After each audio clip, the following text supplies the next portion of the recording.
ใส่ไมโครเวฟทุอะกคนคะอุ่นอาหารในภาษาอังกฤษเนี่ยเราจะใช้คำว่า wave ไม่ได้นะคะทุกคนเขาจะไม่ย่อกันถ้าเราจะพูดเราก็คือใช้คำเต็มเลยก็คือ can you microwave this chicken wings for me เพราะว่าคำว่า wave เนี่ยมันจะหมายถึงแบบการโบกมืออะไรอย่างนี้นะคะทุกคนซึ่งเราก็ใช้ไม่ได้นะหรือว่าเราจะใช้คำอื่นเช่นคำว่า heat up warm up หรือว่า reheat ก็ได้นะคะยกตัวอย่างเช่นถ้าเราไปร้านสะดวกซื้อนะคะตามต่างประเทศอย่างเงี้ยเขาก็จะถามเราว่า would you like me to heat it up for you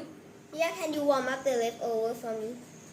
Sure ทุกคนคะและสำหรับของเหลือนะคะเราก็จะเรียกกันว่า leftovers นะคะ